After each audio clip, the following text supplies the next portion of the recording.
उसके बाद मैं बताना चाहता हूँ कि सेवा में चंद्र विहार के बारे में मुझे नहीं पता। अच्छा। चंद्र विहार के बारे में मैं एक दिन जब गाड़ी एक्सीडेंट हो गई थी तो लेटा हुआ था, और ये लॉकडाउन की बात है, जब बीजेपी सरकार बनी थी उसके कुछ समय के बाद 4-5 साल बाद लॉकडाउन लगाया। उस लॉकडाउन में घर पे ही थे, प्रार्थना ज़्यादा करने लगे, वचन पढ़ने लगे।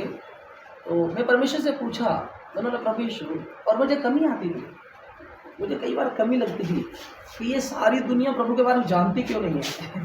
जब कोई परेशान लगता था, नशा कर रहा होता था, या वो कई बार लड़का लड़कियों का हत्या देखते हैं, किसी ने हत्या कर दी, चाकू मार दिया, तो ये सब देख के ये लगता था कहाँ से प्रभु को जान जाता तो ये मारता नहीं, तो दया आ जाती। तो ऐसा करके मन में था, तो परमेश्वर ने इसलिए चुना। और फिर क्या हुआ कि मैंने चंद्र विहार में बड़ा बड़ा मैंने लिखा हुआ देखा, और मैंने प्रभु की आंखों को देखा कि वो प्रभु देख रहा है कुछ, और आंखों में आंसू है। तो मैं अपनी पत्नी को बताया ऐसे ऐसी बात है मंजू, और क्या है। फिर हम दोनों ने हाथ पकड़ के प्रार्थना किया। मैंने बोला प्रार्थना करो, चंद्र विहार मतलब मैं समझ नहीं पा रहा। तो चंद्र विहार फिर से परमेश्वर ने मुझे दिखाया, चंद्र विहार ऐसे ही आंखों में कभी कभी आगे आ नहीं जाता।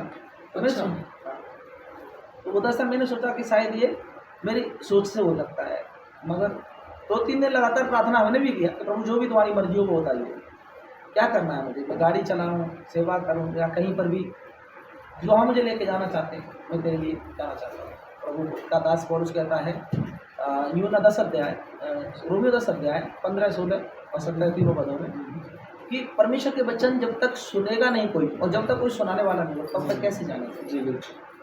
और जब तक भेजे न जाए तब तक वो जाएंगे कौन। बिल्कुल। तो यशायाह नबी कहता है कि परमेश्वर भी एक दिन कहते हैं कौन जाएगा, तो यशायाह ने कहा मैं जाऊँगा। तो मैंने कहा प्रभु मुझे भी आपकी सेवा में जाना है, क्योंकि मैं एक पास्टर जी की गवाही सुना, और पास्टर जी की गवाही से मैं बहुत प्रभावित हुआ और मुझे अच्छा लगा। तो मैं वही सुनता था प्रभु की सेवा में। कोई नहीं, दुख तो है, पर इस दुनिया में रहते हुए सुख मिले ना मिले किसी को भी नहीं मिलता, और लोग सब खुश नहीं हो सकते, और कुछ तो हो ही जाएंगे। जी।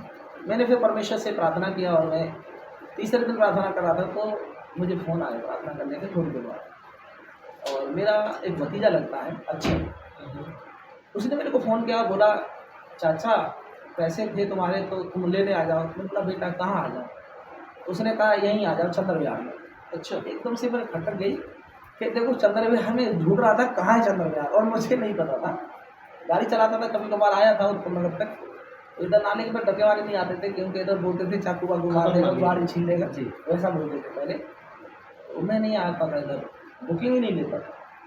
तो उस भाई ने बोला कि आ जाओ पैसे ले जाओ, तो मैं खुश होकर आया। तो मेरी पत्नी ने मुझे कुछ पैसे दिए, बोला चंद्र विहार तुम्हें बार बार दिखाया है ना, और भूखे लोग दिखाया, कुछ भूखे लोग हैं तो खाना देना है। तो बोला कोई गरीब मिले तो खाना पीना खिला देना, और दान पुण्य हम करते थे। ये शुरू से ही हमारे मामा भी घर में, मेरी मम्मी भी हर साल कुछ न कुछ करते हैं, और करते तो ये हमारे अंदर आदत थी। अब हुआ क्या, जैसे वहाँ से हम आए तो इधर मैंने मन प्रार्थना की, वो नहीं मानते तो किसी के आगे बोलना भी बेकार है। तो उन्होंने मेरे लिए खाना बनाया, मनीषा भतीजी लगती है वो थी, खुशी थी, इनके ही घर में आए थे। अचानक खुशी मेरे को बोलने लगी, सबको पता चल जाता है यीशु को मानते ही है, तो उसको ये पता था कि ये यीशु को मानते हैं। तो मेरे को बोलती है खुशी नाना नाना, मैंने बोला हाँ तुम यीशु को मानते हो ना। तो मैं धीरे से बोला हाँ मानता हूँ। तो मैं क्यों धीरे बोला, क्योंकि मैं जिस किसी को बोलता था ना वो मुझे बहुत उल्टा बोलता था। तो फिर डर के मारे ना मैं चुप रहना सीख लिया। मैंने कहा कोई नहीं, जो कोई अगर मसीह मिलेगा उसी से बात करेंगे, और किसी से बोलेंगे तो वो सुनेगा नहीं, फायदा क्या है, उल्टा बोले कोई। तो अब उसी चंद्र विहार में आए जो अपने दर्शन में। हाँ यहीं पर, इससे जो गली है वही गली पर उसके कमरे पर आया था। तो उन्होंने बताया फिर कि यहाँ पर भी एक मसीह को मानते हैं, और एक परिवार है, तीरथ के परिवार के बारे में। मुझे खुशी मिली, अच्छा लगता है कोई मसीह है तो एक दूसरे से बात करें। तो मैंने कहा भाई मुझे मिला दे उनसे। तो तीर्थ पढ़ने चला गया था नहीं, और सावित्री और उसकी मम्मी थे। तो उसने पूछा इनको कि मेरे नाना आना चाहते हैं, तो पता नहीं कहीं तक रुकावट होती कई बार, तो उन्होंने मना किया कि अभी नहीं आना, उनको बोलो ये कोई है नहीं घर में। उसने जाकर मेरे को बोला नाना वो मना कर रही है। तो मैंने बोला कौन कौन है, बोला उनकी मम्मी है उनकी बेटी है। तो कोई बात नहीं, मेरी आदत थी, मैंने कहा उनकी मम्मी को मिल लूँगा मैं, और जाता हूँ घूम के आ जाता हूँ। आया, मैंने उनको जय मसीह की बोला। तो जैसे ही मैंने जय मसीह की बोला, ये तो एकदम से चमक गई, पूरा नाराज सी हो गई, क्योंकि ये जय मसीह नहीं बोलते, ये यहोवा विटनेस वाला है जो ग्रुप चलाते ना वो थे, शिक्षा को नहीं जानते थे। तो इनको ये बोल दिया था किसी ने कि जय मसीह की कोई बोले या आमीन बोल दे तो वो चर्च वाले होते हैं और वो धर्म परिवर्तन कर देते हैं। तो इस डर से ये मतलब बोला कि ये गलत आदमी है, इससे नहीं बात करेंगे। अच्छा। तो फिर मैंने बोला इनको कि आप संगति करते हैं, प्रार्थना करते हैं? बोला हाँ करते हैं। मैं से नहीं बात करें, थोड़ा थोड़ा किया। तो कब करते हैं? तो उन्होंने बताया बुधवार करते हैं। तो मैंने कहा ठीक है, बुधवार को मैं आऊँगा। मैं ये कहकर चला गया। अच्छा। अगले बार बुधवार को जब मैं मीटिंग थी, इनकी प्रार्थना थी, तो आया। प्रार्थना जी मैंने देखा इनका सब सिस्टम अलग है।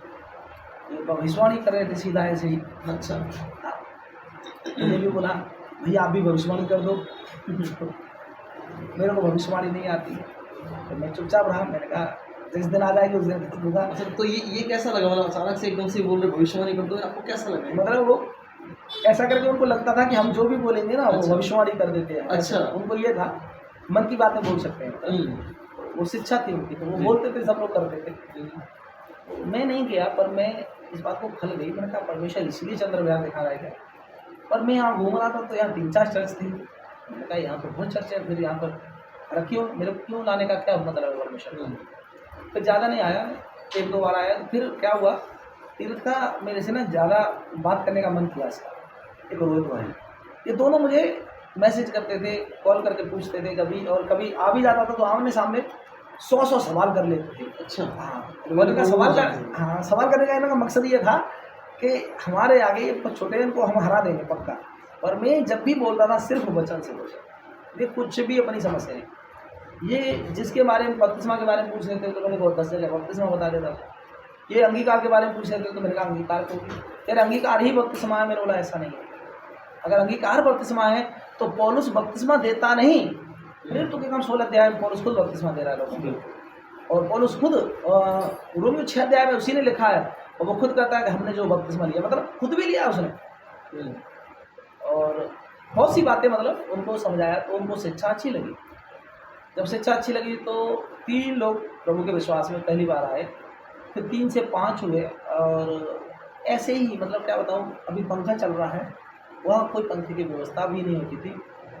जामुन का पेड़ था, उसके नीचे बैठ के प्रार्थना शुरू कर देते। जब भी मैं अपनी गाड़ी चला के आता था, मेरी नाइट ड्यूटी होती थी, दिन में आ जाता था, कभी कभार मिल गया टाइम तो प्रार्थना करता था, और नहीं तो मैं अपनी गाड़ी में सोया करता था। फिर मेरे को थोड़ा अच्छा लगने लगा, कुछ लोग यहाँ इकट्ठे होते थे, उनको बताने में।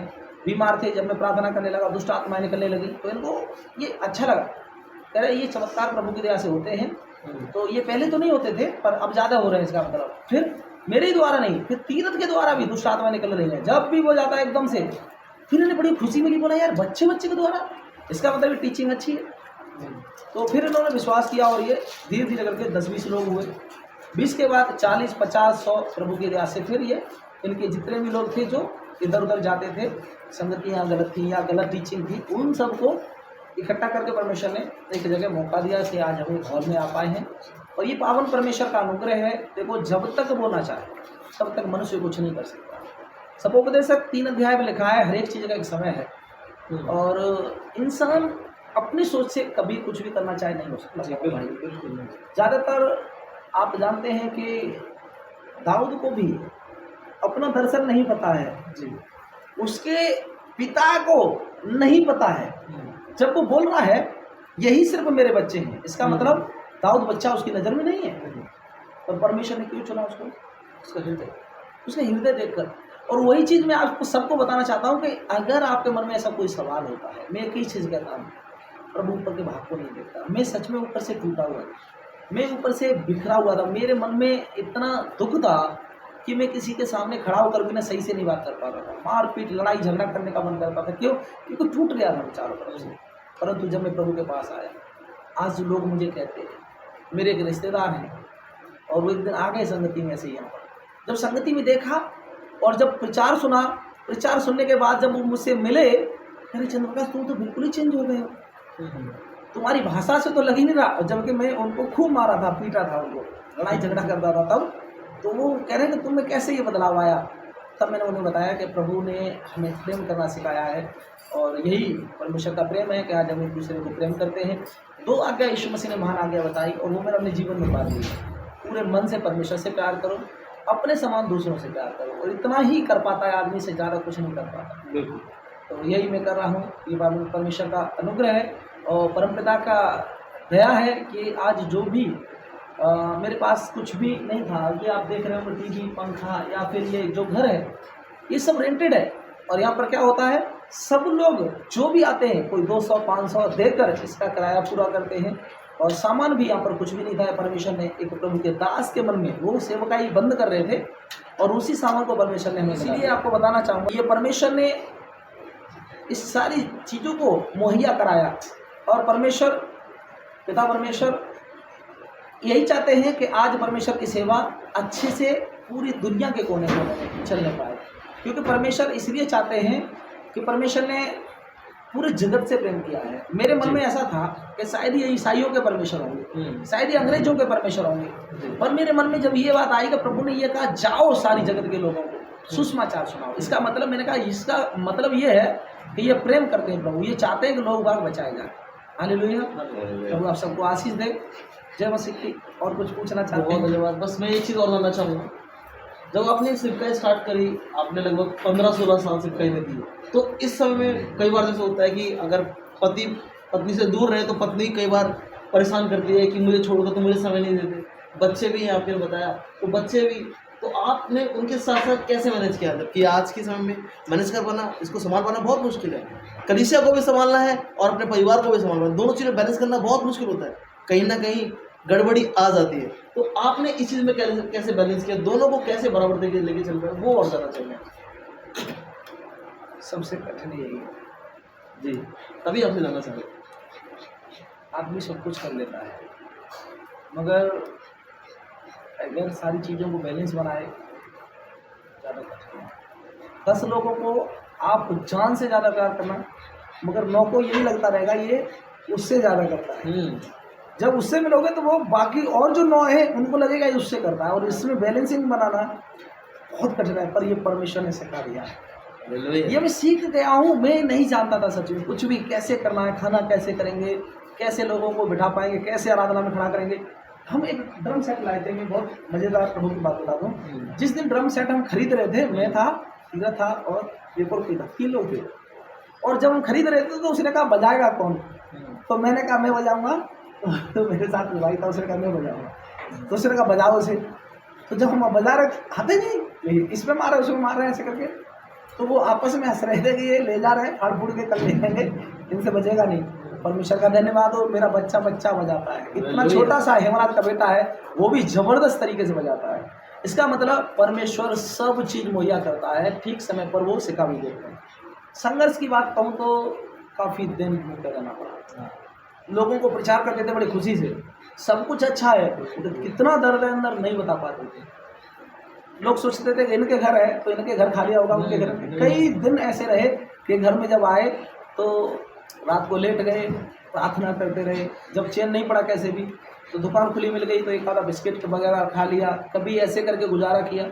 कई बार मैं रात को कई बार ढूंढ कर एक आधा जगह कुछ भी मिल जाए खाने को, ऐसे करके कम से कम पैसे में, क्योंकि पैसे भी ज़्यादा नहीं थे मेरे पास। और सेवकाई के बारे में कहूँ तो जो भी कुछ कोई भी देता था, आज भी देते हैं, पहले भी जो देता था, सारा पैसा मैं परमेश्वर ने, क्योंकि मैं डरता था अगर किसी ने कुछ भी दिया है, सोचो उसके घर में कोई बला है, बीमारी है, उसकी वजह से वो मुझे दे रहा है, अगर उसको मैं खा गया, मेरे बच्चे खाएंगे, तो मुझे डर लगता था कहीं दिक्कत ना। इसीलिए मैं वो दान पुण्य का चाहे खाना कर देता था या कुछ भी ला दिया, सबको बांट दिया वही बस उसी में। तो ये संघर्ष है, और संघर्ष क्या, ये मनुष्य का जीवन ही पूरा संघर्ष से भरा है। आज आपको देख रहे हैं, आदमी हर एक जगह देख रहा है, प्रेम करने से शायद मुझे शांति मिलेगी, और प्रेम करता है लास्ट में उसको धोखा मिलता है। लोग सोचते हैं नशा करके शायद मुझे शांति मिलेगी, वो नशा करता है, लास्ट में अपने शरीर को खत्म कर लेता है, पैसा खत्म कर लेता है, सारे रिश्ते, पत्नी तक, बच्चे भी उसे बैर करने लग जाते हैं। फिर वो सोचता है दान पुण्य करके कुछ बच जाऊंगा मैं। कई लोग मैंने देखा तमाम यात्रा करने जा रहे हैं, बहुत पुण्य कर रहे हैं, और एक पूरा परिवार था, अस्थि सुनाने जा रहा था, पूरा परिवार रास्ते में वो चला गया। तो ये सारे रास्ते जो मनुष्य ढूंढ रहा है, गलत नहीं है, वो इसलिए ढूंढ रहा है कि उसे जीवन मिले, उसे कोई ऐसा मार्ग मिल जाए जिस पर वो चले और उसे शांति मिले। बहुत सारे लोग शांति की खोज में हैं और मनन भी करते हैं, मेडिटेशन करते हैं ऐसे बैठे बैठे, पर उनको गुस्सा नहीं जा रहा उनके अंदर से, उनके अंदर ईर्ष्या नहीं जा रही है, और वो जाएगी नहीं। कैसे, मैं बताना चाहता हूँ, जब तक परमेश्वर का वचन नहीं मिलेगा। आदि में वचन था, वचन परमेश्वर के साथ था, वचन के द्वारा सारी सृष्टि की रचना हुई।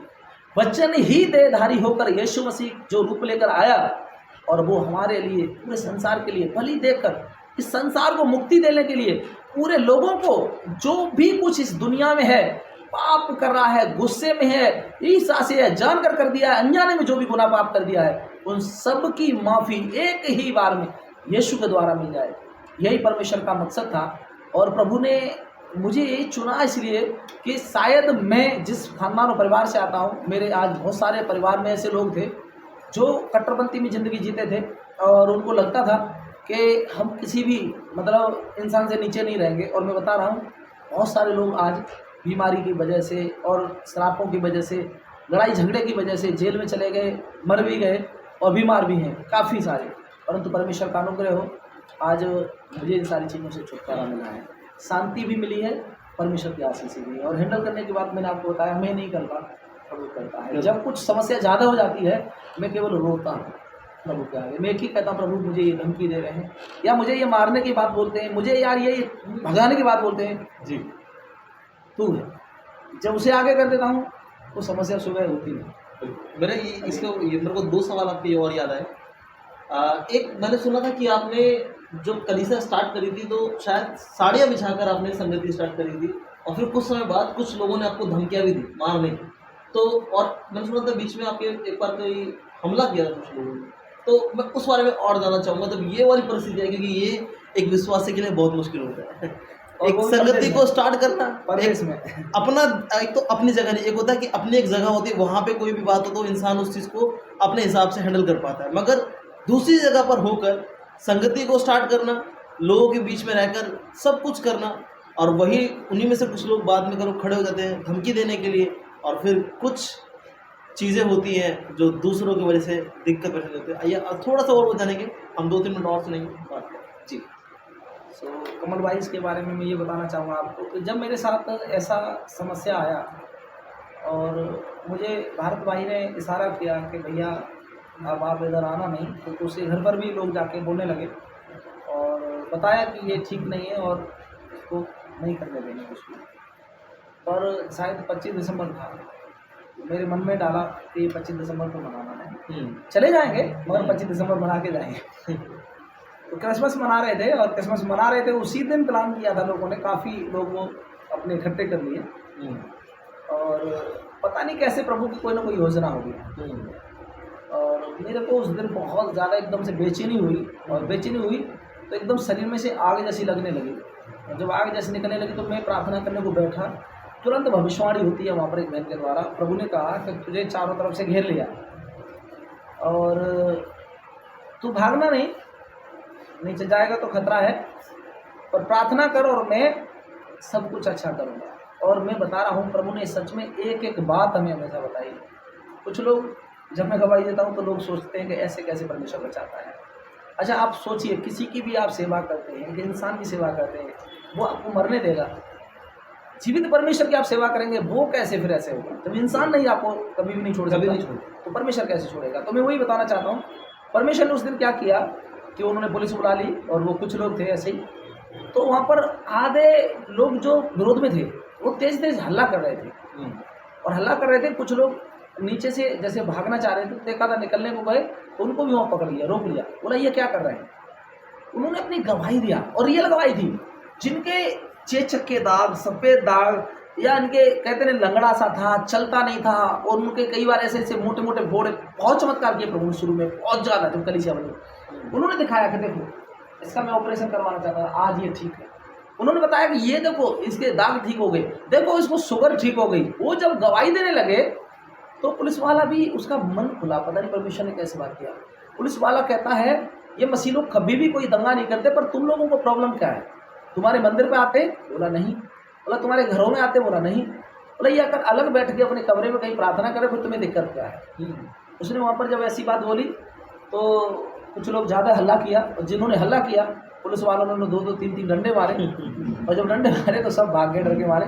और प्रभु का धन्यवाद हो, फिर वो हमसे जैसे 2-4 लोगों से ना मिला, और वहाँ बोला कोई भी दिक्कत हो हमें बताना। और वहाँ के लोग बोले कोई दिक्कत नहीं, और हमारे पक्ष में भी 4-6 लोग आ गए। बुजुर्ग लोग हैं, मैं प्यार करता हूँ, मैं सम्मान भी करता हूँ, और करना भी चाहिए। हम किसी धर्म के प्रति अगर जाएंगे तो हकीकत में दुश्मन बन जाएंगे। हम किसी के धर्म के विरुद्ध कर ही नहीं सकते, क्योंकि परमेश्वर सभी धर्मों से, सभी बच्चों से, सभी इंसानों से प्यार करता है वो। जी। तो वही चीज़ परमेश्वर की दया से इस चीज़ में मतलब सही हुआ। और रही बात साड़ी की, आज भी मैं वही बात बोल रहा हूँ, मेरी जेब में कुछ भी नहीं होता है, करता वही है। कैसे करता है मुझे नहीं पता। अभी गर्मियों में जो कूलर आप सामने देख रहे हैं, बहुत गर्मी होती थी पिछले साल। इस बार केवल मैं प्लान कर रहा था, सोच रहा था कि बड़ा कूलर शायद किराए पे ही मिल जाए या फिर तो ये खरीद लेंगे। जिस दिन लेने जा रहे थे उस दिन हमने चंदा करके एक कूलर की कीमत बड़ी मुश्किल से इकट्ठी कर पाई थी। एक माँ का हृदय खोला परमेश्वर ने, और उनके बेटे को भी प्रभु ने ठीक किया, और उनके बेटे की शादी भी परमेश्वर ने बहुत अच्छी कराई धूमधाम से, उनका घर बना, उनके साथ बहुत सी आशीष परमेश्वर ने दिया। वो अंकल जी को एक्सीडेंट हुआ उसमें वो बिल्कुल सही हुए, तो उनके मन में आया कि मैं एक कूलर ले लेता हूँ सेवा के लिए। तो उस दिन हम 2 कूलर लेके आ गए। और आज यही बात बता रहा हूँ कि जो फटी साड़ी पर हम जब बैठते थे ना, हमने कभी भी आराधना में ये नहीं सोचा कि प्रभु ये कहाँ पर है, कूड़े में है, जगह पर है। हमारे एक विजय भैया थे, उनके घर में छत पे 84 जगह में गर्मी में पसीना छप हो जाता था, उधर ही करते रहते थे। सावित्री बहन का एक कमरा था वहीं पर, तीर्थ की वहीं पर, रोड पर भी कई बार हमने खाना पीना खाया है, बैठे हैं, मृत्यु दूर में कोई कभी नहीं लगा। और प्रभु ने उस चीज़ को देखा, ठीक समय हुआ, आज हमें सब कुछ प्रभु ने दिया है। ये परमेश्वर का अनुग्रह है। अच्छे अच्छे पासवान लोगों से, प्रभु के दासों से भी मिलने का मौका दिया।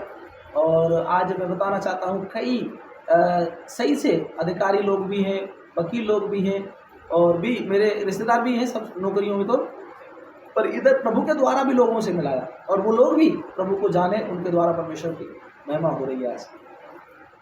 प्रभु आप सबको आशीष दे। और इस जो मेरी गवाही है, इस गवाही के लिए मैं यही कहूँगा कि आप एक बार जीवन में प्रभु को याद करके देखें। मैंने इसलिए नहीं कहा कि आप ईसाई बने, कभी ज़िंदगी में नहीं बनना है, और ना ही कभी मैं ईसाई बनूंगा। अगर कोई मुझे कहे कि मैं तुझे 2 करोड़ रुपए दूंगा, मैं कभी नहीं बनूंगा। मगर एक चीज़ जरूर कहूँगा, इंसान बन जाइए। परमेश्वर इंसान बनाना चाहता है, किसी को किसी भी धर्म से नहीं। और सच में एक इंसान का फर्ज है कि वो प्यार करना सीख जाए। प्रभु ने अपनी जान देकर भी लोगों को प्यार की बात सिखाई, बार बार। पिता ये नहीं जानते, क्रूस पर जान देने के बाद भी ये क्या कर रहे हैं, मतलब उनको श्राप ना दे। आज इंसान जरा सा कोई थप्पड़ मार दे तुरंत गाली देगा, उसको मारने के लिए कहेगा। और प्रभु ने वही सिखाया, और वही चीज़ आज हम भी वही लेकर आगे चलते हैं। एक ही मकसद है, प्रभु दुनिया क्या कहती है मुझे नहीं पता, और मैं जो भी कुछ तेरे वचन से सीखा प्रभु, वही लोगों को बताऊं, और उसी के द्वारा लोग आशीष पा रहे हैं। प्रभु आप सबको आशीष दें। जय मसीह। तो ये आज हमने जो गवाही सुनी, ये गवाही आपने सुनी बहुत ही संघर्ष से भरी हुई, मैं कहूँगा। आसान नहीं होता सेवकाई को स्टार्ट कर पाना। एक दर्शन जो शायद नहीं देखा, एक बुलाहट जो शायद कभी नहीं सुनी थी, एक सोच जो शायद विश्वास के ऊपर कभी शायद नहीं थी, क्योंकि कहीं ना कहीं आप भी और मैं भी ऐसी थी। लेकिन आज परमेश्वर का धन्यवाद, खुदा का अनुग्रह देखिए किस तरह वो अपने दास को इस्तेमाल करें। और वो दिल्ली में ही नहीं, हाँ एक चीज़ और मैं भूल गया, आपकी जो सेवकाई है ये सिर्फ दिल्ली में ही, मैंने सुना है कि आप दिल्ली के अलावा भी और जगह कर रहे हैं। तो मैं उसके बारे में कहूँगा कि आप उस जगह कैसे पहुँचे, बस उसके बारे में आप बताइए। बस आखिरी बात होगी और फिर हम इस मीटिंग को प्रभु का धन्यवाद हूँ। ले जाने के लिए यही है, जैसे यहाँ पर लोग देखते हैं और हमारी वीडियो को कई बार लोग देख लेते हैं, तो वो लोग बुलाते हैं कि भैया ये बहुत बीमार है, बहुत दिनों से ठीक नहीं है, या किसी आदमी को जब बता दिया कि ये बचेगा नहीं, तो हम प्रार्थना करते हैं वहाँ पर जाकर, और उनका विश्वास अच्छा होता है और वो ठीक हो जाते हैं। तो वहाँ पर लोग बुलाते हैं कई बार, तो वहाँ जाने से ऐसे करके प्रभु के चमत्कार हुए और प्रभु की महिमा हुई।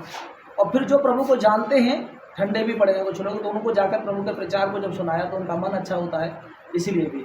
और एक बड़ी सुंदर गवाही मुझे याद आती है कि जब हम साड़ी में बैठते थे तो हम प्रभु से सोचते थे कि प्रभु कहीं टूटी फूटी एक आध कुर्सी भी मिल जाए ना तो अच्छा लगेगा वहाँ बैठकर प्रचार करने में।